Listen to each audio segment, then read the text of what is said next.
বের হবে। আমি আমার বাচ্চাদের জন্য কিছু খাবার জোগাড় করে আনি।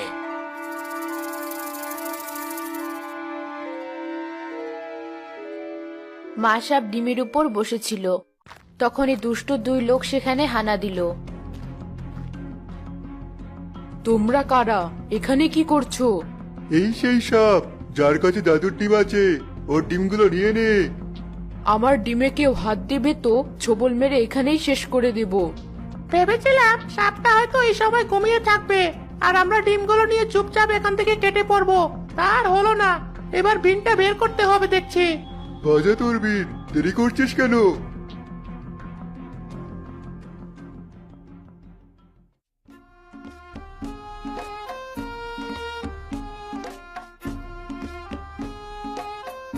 এ কেমন সুর! আমার শরীরটা নাড়াতে পারছি না কেন? তাড়াতাড়ি ডিমগুলো তোর বেগে তুলে নে, সাপটাকে বেশিক্ষণ এভাবে রাখা যাবে না।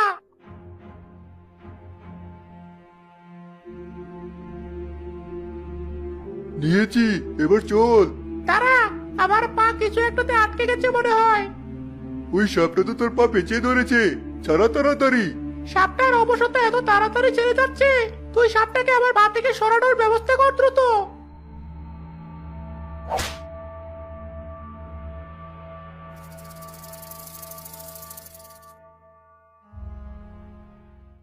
কি হয়েছে? তোমার এই অবস্থা কে করলো? আর আমাদের ডিমগুলো কোথায়?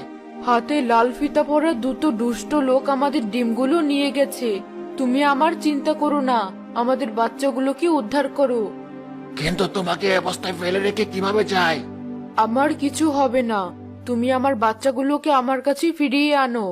ঠিক আছে, আমি এখনই যাচ্ছি। মা বলেছিল বাজার থেকে ডিম কিনে নিয়ে আসতে, এখন বাজারে যেতে হবে। ডিমগুলো সব ঠিকঠাক আছে তাহলে? খুব খিদে পেয়েছে, চল আগে ওই দোকান থেকে আমরা কিছু খেয়ে নেই। ডিমগুলো কোথায় রাখবি তাহলে? ভেঙে যাবে না আবার? ভাঙবে না, ওই টেবিলটার উপরে রাখি আপাতত। মানুষ তো আর দেখতে যাবে না ওটা সাপের ডিম নাকি। খাওয়া শেষে আবার হাতে নিব। ঠিক আছে, রাখ তাহলে। ডিম তো নিলাম, মা তো লবণও কিনে নিয়ে যেতে বলেছিল। সামনের দোকানটা থেকেই নিই। ডিমগুলো আপাতত এই টেবিলটার উপরেই রাখি। এই নিন আপনার লবণ। খাওয়া দাওয়া তো শেষ, চল আমরাও উঠি এবার। মা, এই নাও তোমার ডিম আর লবণ। তোকে না বলেছিলাম এক হালি ডিম আনতে? 3টা ডিম এনেছিস যে? এক হালি ডিমই তো এনেছি। কোথায়? দেখ ভালোভাবে। তাই তো, তাহলে মনে হয় টেবিলে রাখা অন্য ডিমের ব্যাগটার সাথে